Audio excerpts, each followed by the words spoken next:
آج بھی یاد ہے ان کے بغل میں کرسی لگا کر بیٹھنے والا وہ شخص ماسٹر وسیم صاحب نے کاندھے پہ ہاتھ رکھ کے کہا تھا، سید صاحب آپ نے جو منصوبہ بتایا ہے اس کو عمل پہ لائیے، ہر مہینے فاؤنڈیشن کی امداد بھی میں کروں گا، میرے بچے بھی اس فاؤنڈیشن کے لیے ہیں، میرا وقت بھی اس فاؤنڈیشن کے لیے رہے گا۔ ان کی یہ بات ان کے بچوں نے بھی رکھی اور اس فاؤنڈیشن کی جو بنیاد رکھی گئی اس کے بعد سے آج تک ان کے بچے فاؤنڈیشن کو جب بھی ان کے وقت کی ضرورت پڑی ہے، ان کے پیسوں کی ضرورت پڑی ہے، ان کے ٹیلنٹ کی ضرورت پڑی ہے، ہر وقت انہوں نے اپنی اس قربانی کو فاؤنڈیشن کے لیے عطا کیا ہے۔ اسی قربانی کے تعلق سے دعا کرتا ہوں فاؤنڈیشن کے لیے جو نیکیاں ان کے بچوں نے کی ہے، مولا تعالیٰ ان نیکیوں کے طفیل اس مرحوم کی مغفرت فرمائے۔ آمین آمین۔ کوئی ماسٹر وسیم صاحب ایک معتبر ذات کا نام ہے، ایک سمانت شخصیت کا نام ہے جہانگیر نگر گورا کے، ان چند لوگوں میں ان کا شمار ہوتا ہے جنہوں نے بے داغ زندگی گزاری ہے، جنہوں نے بغیر کسی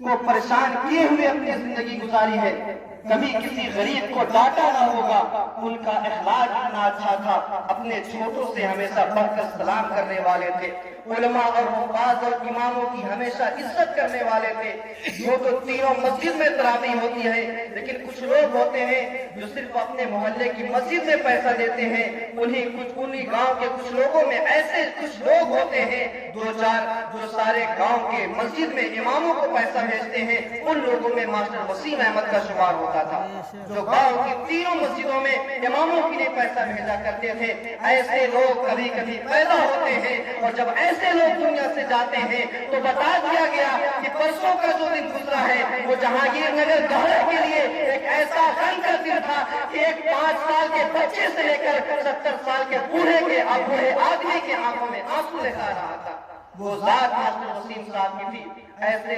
غم کے ماحول میں ان کا آخری سفر ہوا، ان کی بیماری میں انہوں نے جو صبر کیا، جو مصیبتیں انہوں نے اپنی بیماریوں میں برداشت کی، اللہ تعالیٰ اس کے طفیل میں ان کی مغفرت فرمائے۔ میں دو چار اشعار ان کی یاد میں ان کے بچوں کی جانب سے، ایک بچے کی زندگی میں بات کی کیا اہمیت ہوتی ہے، بات کی کیا حیثیت ہوتی ہے۔ یقیناً بچے کتنا بھی کامیاب ہو جائیں، کتنا بھی پیسہ، آج ان کے بچے گورنمنٹ ٹیچر ہیں، 2 بچے، یقیناً ان کے پاس پیسہ بھی ہے، ان کی شادیاں ہو گئی ہیں، ان کے پاس ایک گھر بھی ہو گیا ہے ساری چیزوں کے لیے، لیکن جب باپ کا سایہ جاتا ہے نا تو سارے کا سارا ویران لگنے لگتا ہے۔ یہ پیسے برباد ہونے کو لگتے ہیں کہ یہ پیسہ کس کام کا جس پیسے سے ہم نے اپنے باپ کی زندگی نہ بچا سکی، یہ پیسہ کس کام کا جس پیسے سے ہم نے اپنے باپ کی بیماری کو نہ ختم کر سکے۔ لیکن آپ کو یہ برداشت کرنا ہوگا، آج آپ کے والد صاحب اس دنیا سے گئے ہیں، یقیناً والد وہ سایہ دار درخت ہوتا ہے ایک بچے کی زندگی میں جس کا نعمت بدل کبھی نہیں ملتا ہے، جس کا بدل کبھی نہیں ملتا ہے، کیونکہ باپ کی وہ حیثیت ہوتی ہے جو ہر حال میں یہ چاہتا ہے میرا بچہ مجھ سے زیادہ کامیاب ہوتا ہوا دنیا میں نظر آئے۔ بات ہوتا کیا ہے اس دنیا میں ایک بچے کے لیے، اس کو میں آپ کو سنانا جا رہا ہوں۔ میری روح جاں کا قرار تھا، میری روح جاں کا قرار تھا، میری خواہشوں کا وقار تھا، میری روح جاں کا قرار تھا، میری خواہشوں کا وقار تھا۔ یہ کڑکتی دھوپ ہے زندگی، وہ شجر سایہ دار تھا۔ بے شک بے شک۔ کڑکتی دھوپ ہے زندگی، زندگی تو ایک دھوپ کی مانند ہے جو چہرے پر لگتی ہے تو پسینہ آتا ہے، اور اس دھوپ میں اگر کوئی سایہ لے کر کھڑا ہوتا تھا وہ بات بھی ذات ہوا کرتی ہے۔ یہ کڑکتی دھوپ ہے زندگی،